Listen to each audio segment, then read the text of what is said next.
Let's resume. Let's continue with our hearing. We are on part 4 now. Ms. Yong. Now, para 4.2. It's very clear that the Hong Kong SAR has the constitutional duty to safeguard national security. That is the duty of the government. And in para 4.3, it is noted that they are required to sign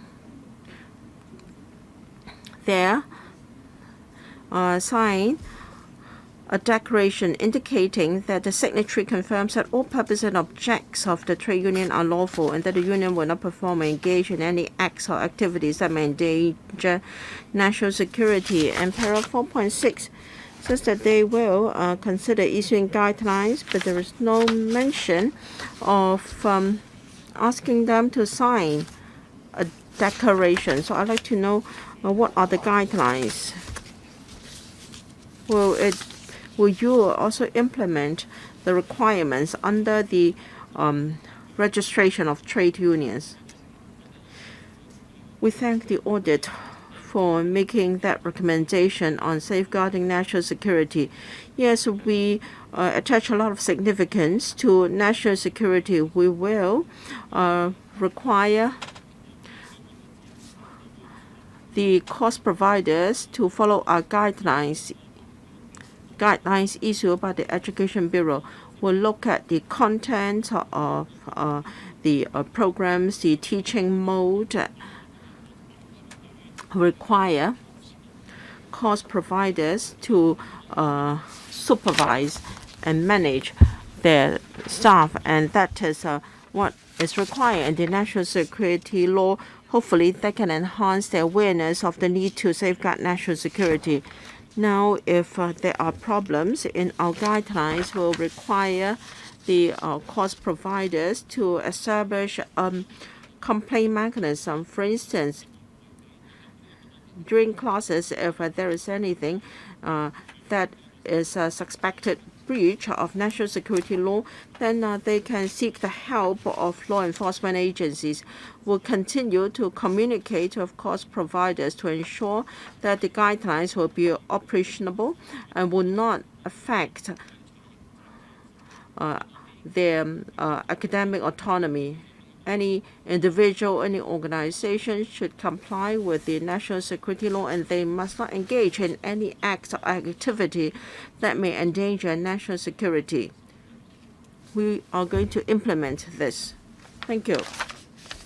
So, as explained by the Undersecretary, they will monitor the course provider, but then the Registrar of Trade Unions requires each signatory for registration of a trade union to ensure that they comply with the relevant requirements. So I'd like to know whether you would ask the course provider or the person in charge of the course provider to sign the signatory or to sign the declaration. Because if an individual signs the declaration, then it will be more effective in ensuring compliance. So I'd like to ask whether under your guidelines you'll require a course provider or a person in charge of the course provider to do it. Well, an applicant is required to sign a declaration that is under para 4.3b. In our guidelines to be issued, we will require the person in charge or the person responsible for the course provided to sign the declaration. And the person is required to follow up and to be responsible for anything related to this subject. Ms. Yong, para 4.8. Need to ensure employment of NCSC staff complies with the Civil Service Bureau requirements. Now you're employing a lot of non-civil service staff. Para 4.9, Table 13, about 94% of your staff are non-civil service contract staff. In 2021-22, you have one civil servant more than the previous year. Still, they only account for 5% of the total strength. So for NCSC staff, following the CSB's requirements, if there is long-term service need, then you should turn the post to a civil service post. In 2017 to 2021, most of your staff are NCSC staff. Since the office has been in operation for so many years, for the footnote of Table 15, as at the 31st of March 2022, the NCSC staff with the longest service had worked in OCEF for 20 years. So for 20 years, the person has been an NCSC staff instead of a civil servant. What is the reason for that? As my colleague just said, the CEF has to seek funding from the Finance Committee of the LegCo from time to time. This means there is no regular injection into the CEF. If we fail to secure an injection, what will happen to the civil servants there? So we will have to keep so many non-civil service contract staff. Unless there's a change in the way the CEF is funded, we will have to stick to the current mode of operation. In Part 1, on the 31st of May 2022, the fund had an expenditure of $5.5 billion, with the balance at roughly $600 million. There are no signs that the CEF will be dried up or stop running anytime soon, but the CEF has been around for 20 years. The CEF is described as something like a temporary structure on a non-recurrent mode. The audit report has recommended that the government review the structure, and there is this worker on NCSC for 20 years.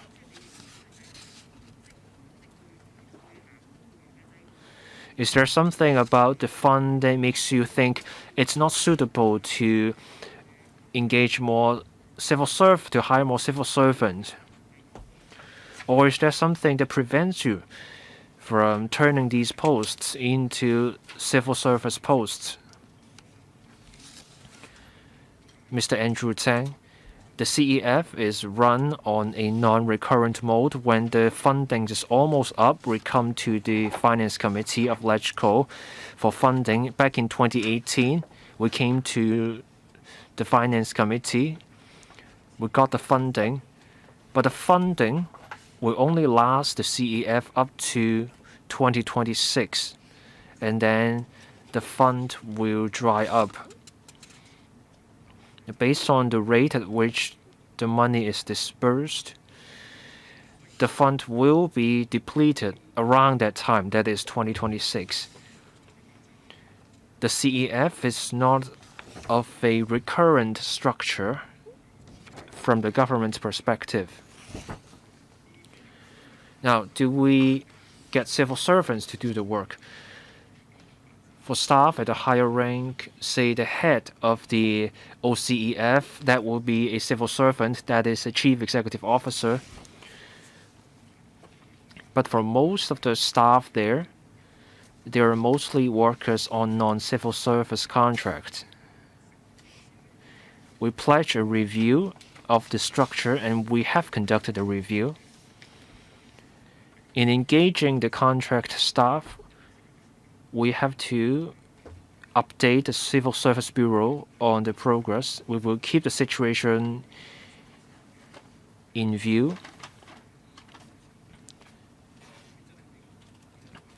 But given the nature of the CEF as something of a non-recurrent nature, it's hard to convert these NCSC into civil servants. Can Mr. Zhang repeat his last sentence? The CEF is non-recurrent in nature. Given this, it's hard to convert a large number of NCSC staff into civil servants. If this is the case, then there should be no addition of civil service posts. But then this year, there is an additional civil service post. There is something problematic with Mr. Zhang's argument.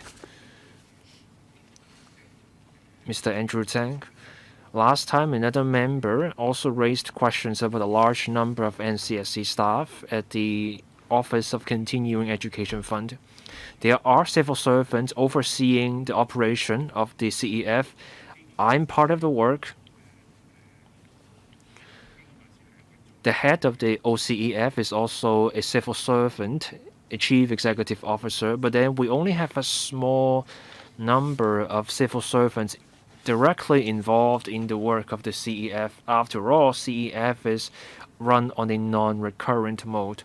Mr. Sunny Yang, anything to add from you? Nothing from me.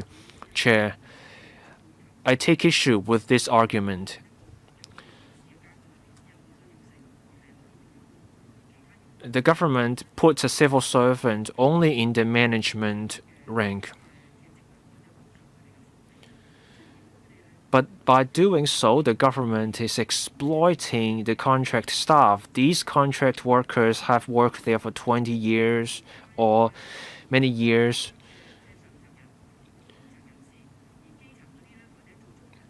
At the management rank, there are civil servants, but at the middle and the bottom ranks, the workers are just contract workers. I find it hard to accept the government's argument. The government can include the civil service staff costs in future funding applications to make sure the contract workers get the benefits. I believe the government is exploiting the NCSC staff at the OCEF. The government is justifying the need for civil servants at the management rank by saying they are there to oversee the office, but I take issue with the argument. That's my comment. Chair, I personally agree with Mr. Yung. But when we applied for the funding, it was hard for us to convert so many NCSC staff into civil servants.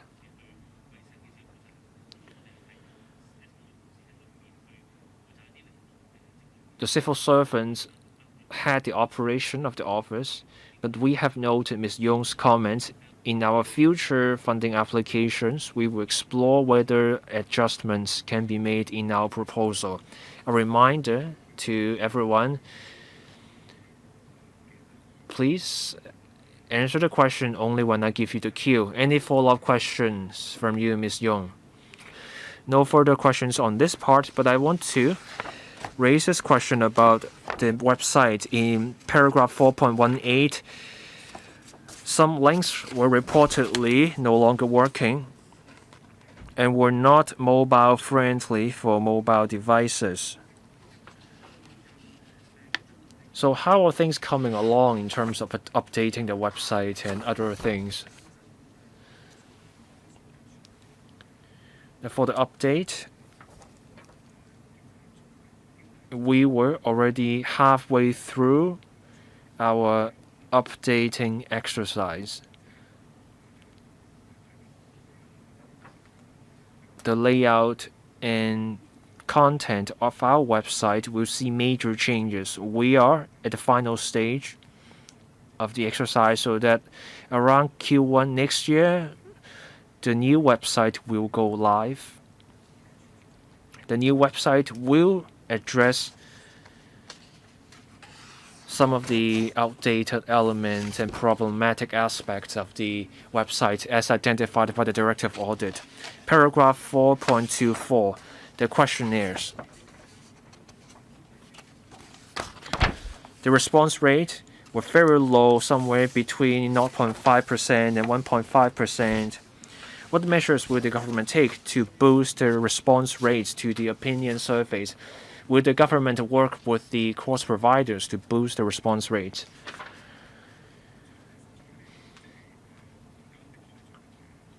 Mr. Andrew Tang, indeed, their response rates are very low. We thank Ms. Yong for her comments at the last meeting. That is, we should make greater use of technology, get the learners to give us the feedback through technology. We can send the learners SMS messages, or we can send them a link and people can fill out an online questionnaire. When questionnaires are easier to fill out, and people are more likely to give us a response in paragraph 4.28. Enhancing competition in procurement of consultancy services. Now, over the years, only a small number of quotations were received. What steps will be taken to boost competition? What will be done to boost the number of quotations received?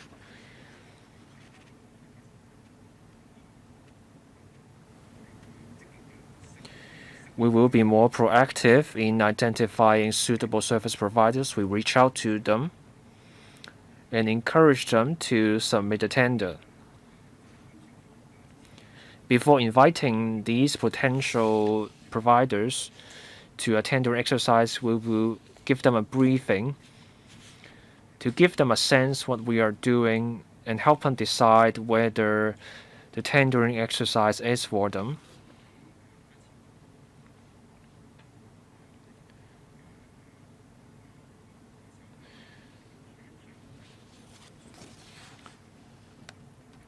We will also be clear in the kind of solution and the kind of consultant we're looking for.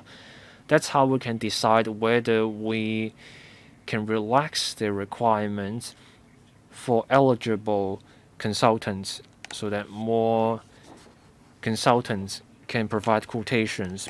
Chair, in 4.29 item B, for contract C, the requirement was 5 years, but then the requirement was raised from 5 years to 15 years.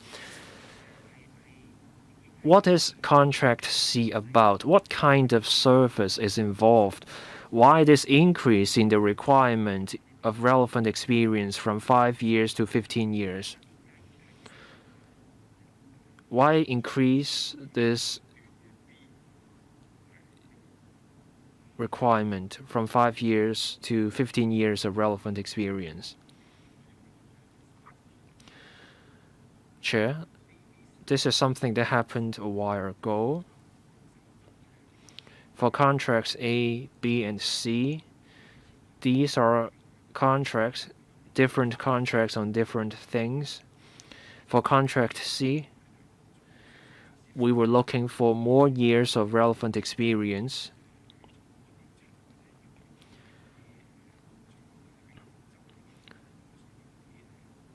That may have to do with surveys that involved complex matters, so we were hoping to get more experienced consultants. Mr. Stanley Wen.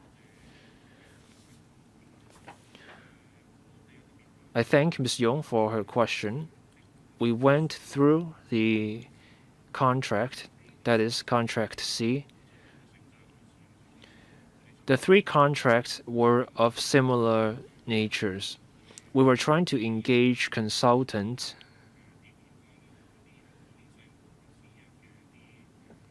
to conduct a survey among users or course providers of CEF courses. We wanted to evaluate the effectiveness of CEF courses. For contract C, one thing that stood out was that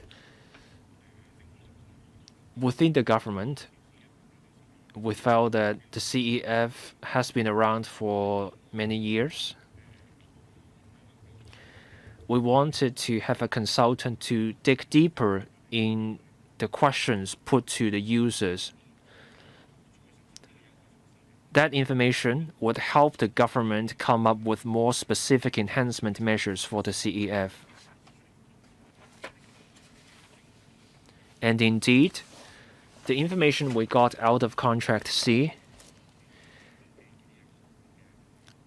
helped the government come up with the enhancements launched in 2019.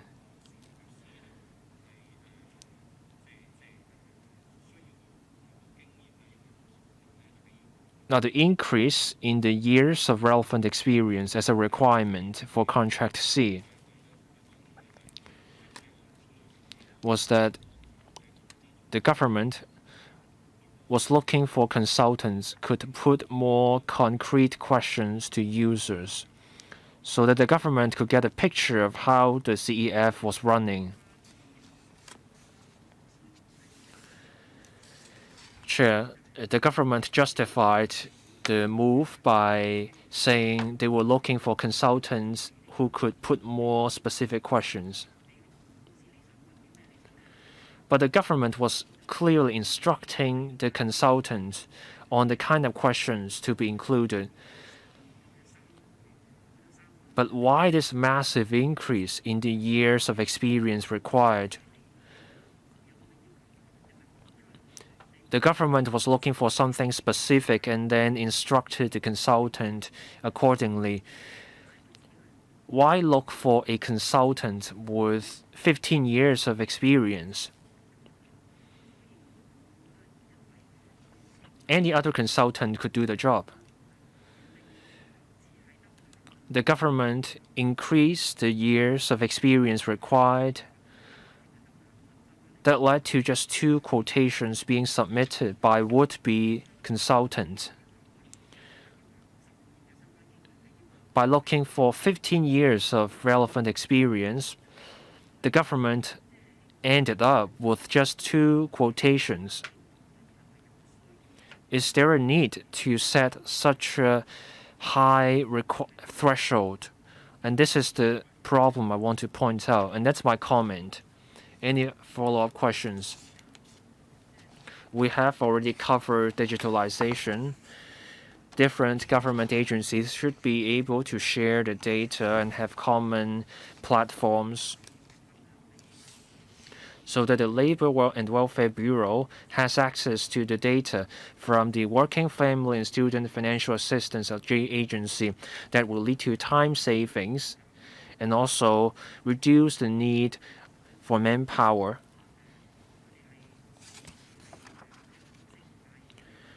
There are many contract staff at the OCEF, but technology may reduce the need for manpower. Those are my questions, Chair. I have no further questions. Any response from the government? Next, Ms. Carmen Khan. I have a copy of the National Security Law with me. In Article 3, it says that the SAR government has the constitutional duty to safeguard national security. Article 9 says that the government of the Hong Kong Special SAR shall take necessary measures to strengthen public communication, guidance, supervision, and regulation over matters concerning national security, including those relating to schools, universities, social organizations, the media, and the Internet. Article 10 says that the government should, through schools, the media, etc., promote national security and raise the national security awareness and law-abiding awareness of Hong Kong citizens. The national security law has been implemented for more than 2 years.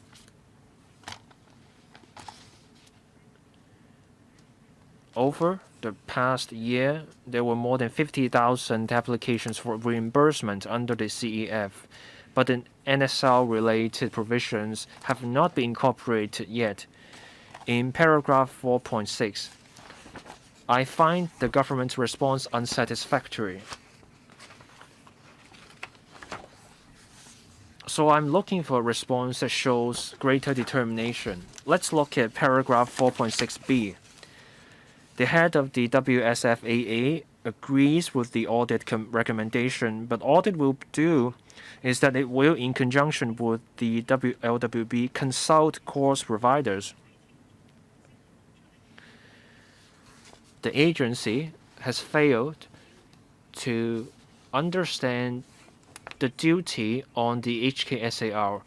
By consulting the course providers, is the agency telling us it is still asking whether the course providers are willing to incorporate the NSL provisions. And then in paragraph 4.6b, item 2, it says the head will consider preparing the necessary guidelines.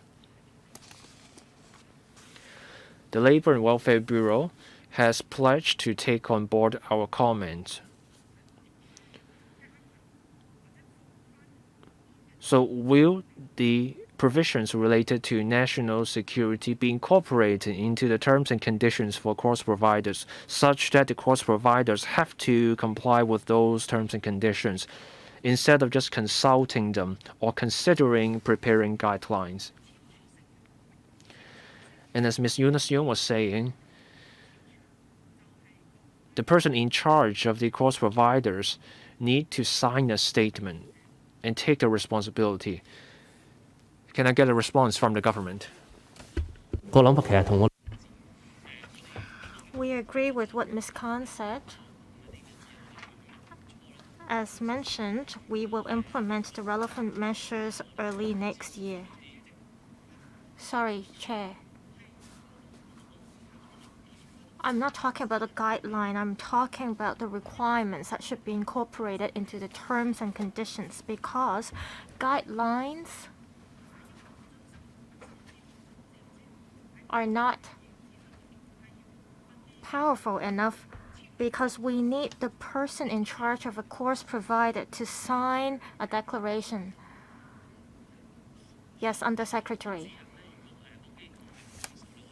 If the course provider does not comply with the relevant guidelines, we will deregister the course provider. So it is not a toothless tiger to implement these guidelines.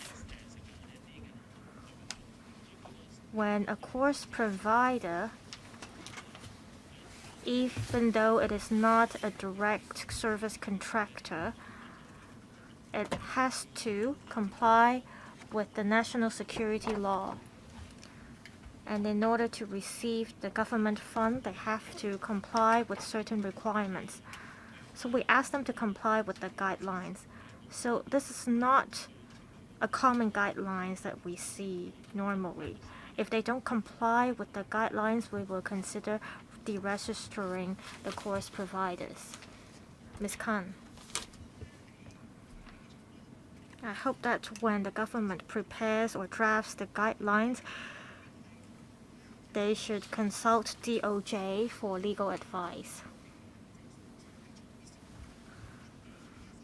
We don't know whether the government is simply going to deregister the course providers if there are non-compliances with guidelines.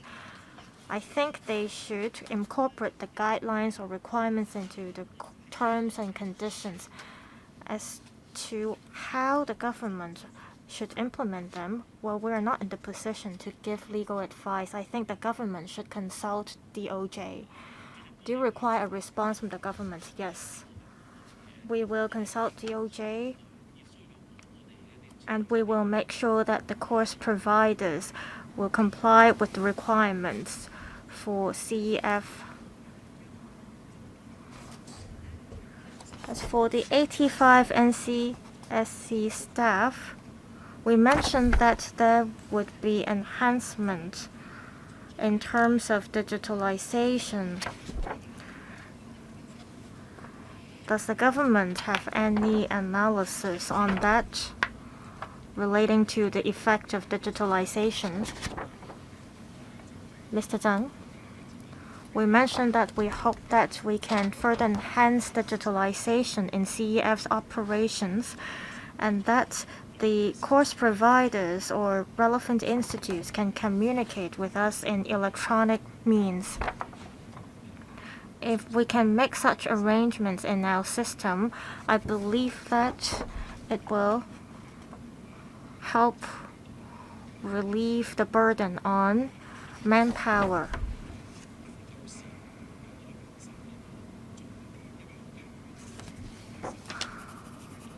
Well, currently we rely on course providers to do the relevant authentication as to Whether we will deploy more manpower to do the inspection and checking, we'll look into that.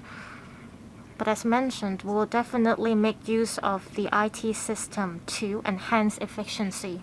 Ms. Khan, thank you, Chair. The questions I have now relate to, for example, the low response rates of the questionnaires. The response rate was only 1.4%, and the reasons were set out in 4.23. The reason was that there was no online questionnaires services provided. Are you asking the claimants to mail the questionnaires back? If that's the case, it explains the low response rate.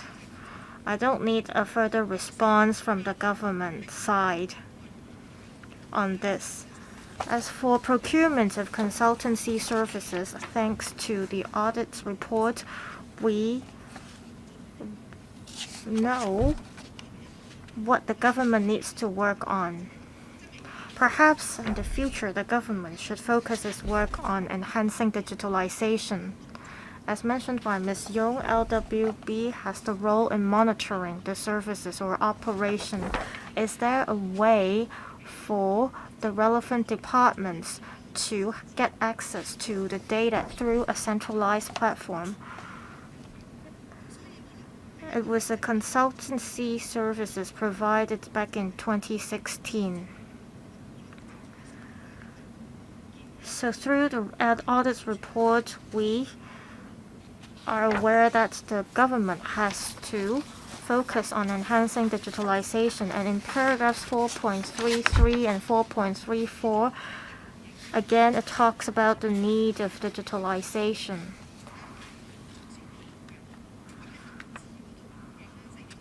From government's response, if the department or if the government it launched a chatbot on its website in May 2022. Do you consider it as a digital service? I want to say that there is a long way to go if you want to go digital in the long run. Mr. Zhang. I thank member for the suggestion. We will ask consultants to review how we can improve our questionnaires through digital means. On digitalization, as mentioned, our department has done a lot of work in this regard. We have a priority for schemes that concern more applicants. We will prioritize them first.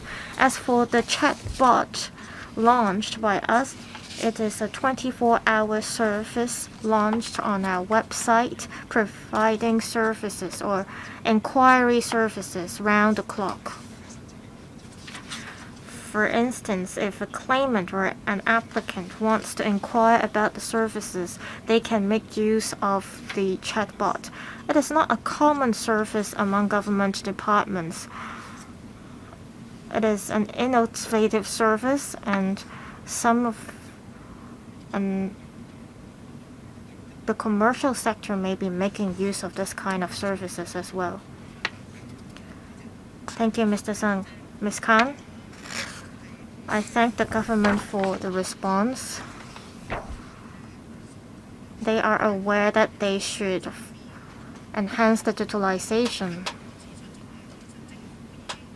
The audit report mentions that $600 million had been reserved to conduct a comprehensive e-government audit in the coming 3 years, with the aim of reviewing the progress made by government departments in using technologies.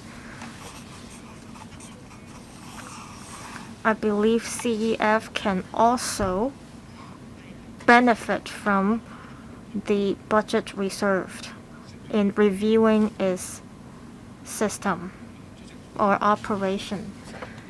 Mr. Zhang, we thank Ms. Khan for her comments and we agree with what she said. Next, Mr. Louis Long. Thank you, Chair. I'd like to follow up on the question made by Ms. Yong on NCSD staff percentage employed by the Office of CEF. The percentage was 90%. The government's response was that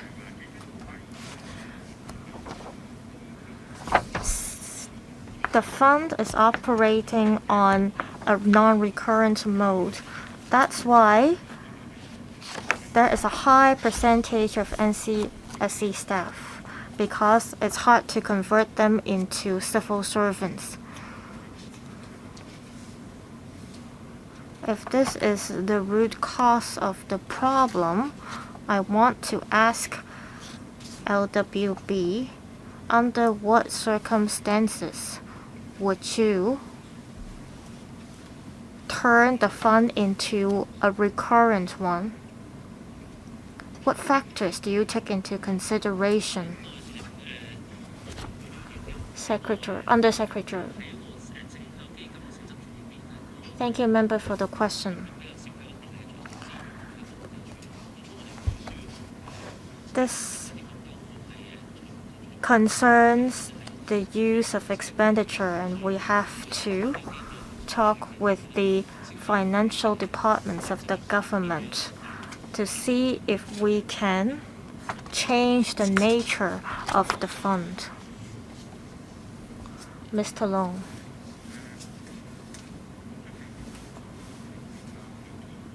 Chair, I find this response quite weird.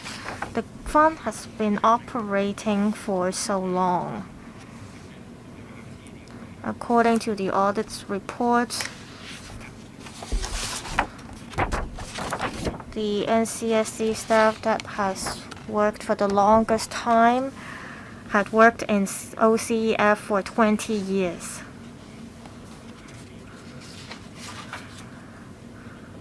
If we still cannot make it a recurrent fund, I wonder under what circumstances would you operate the fund on a recurrent mode? If we make it a recurrent fund, then the expenditure for employing staff will also be recurrent. Earlier, we asked for a one-time or one-off funding from the LegCo, so we will continue to operate the fund on a non-recurrent mode. As to whether we can change the nature of the fund later, we will look into that.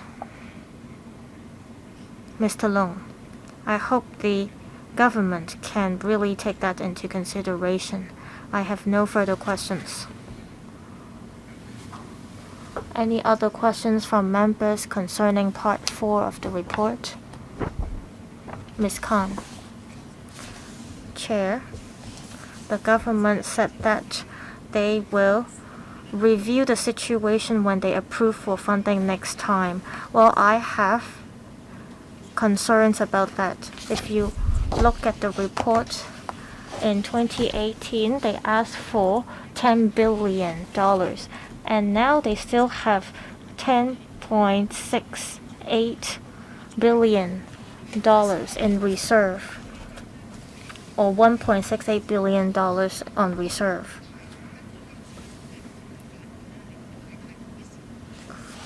I think they should make improvements based on the findings of this report instead of making adjustments and wait until the next time when they ask for funding to review the situation.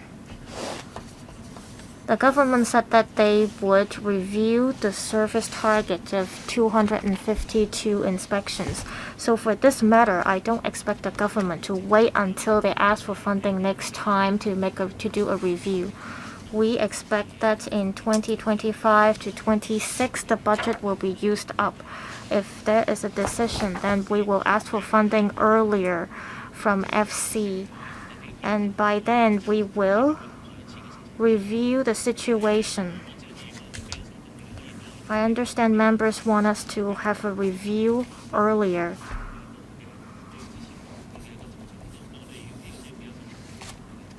But we'll have to look into that further before we ask for funding from FC. Ms. Khan. Well, we are representing members of the general public. I think the public is concerned about this matter, and I think that the government should not wait any longer or wait until 2025 to conduct a review. Can you focus on the areas of issues we raised and conduct a review on them? Ms. Khan, can you talk about the issues or areas of issues again? Well, we talked about national security issues, and what other areas should we focus on, Ms. Khan? Well, I would like to turn that question back to the government. Does the government think that apart from national security issues, all the other issues are not significant? Undersecretary, well, we have covered different issues in this meeting today. There are a lot of things that we need to follow up on. I just want to know what areas members want us to focus on, or what areas members are most concerned about. Well, Ms. Khan and other members have been asking about whether NCSC staff can be turned into civil servants in the long run. Would you, in your review, look at whether it's possible to convert NCSC staff into civil servants? I see that you've responded to that. Let me put it this way. You said that you may ask for funding again in 2025, and by then you will see if this fund will continue to operate. And how are you going to deal with the 90 NCSC staff if the CEF stops operating at that time?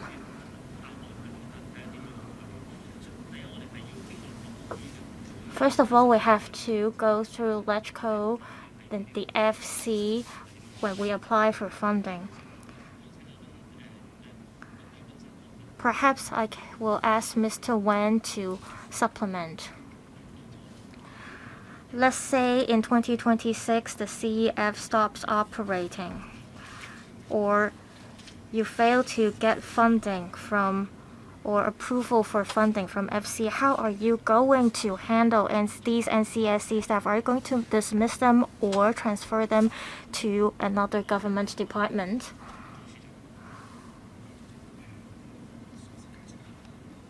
Mr. Zhang will take that question. Chair, your question is that this CEF has been operating on a non-recurrent mode, and let's say if it ceases operating a few years later with such a large amount of NCSC staff, how are we going to handle them?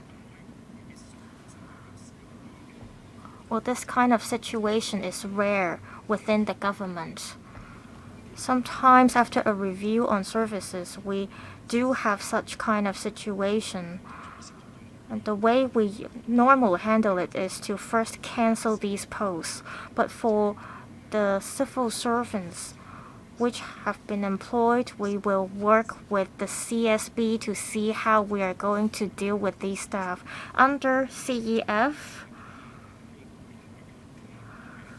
for NCSC staff, there are mostly staff handling clerical work. We call them staff at general grades, and we need this kind of staff in different government departments. There may be a difficulty if the CEF stops operating, but I believe that if this situation thus emerged, and this is the way we handle the situation. I think members are concerned that after all these years working for the OCEF, these NCSC staff still cannot be turned into civil servants. I would just like to remind you that perhaps you would like to let the higher ranking officials know that, or let the general public know that the CEF will not stop operating.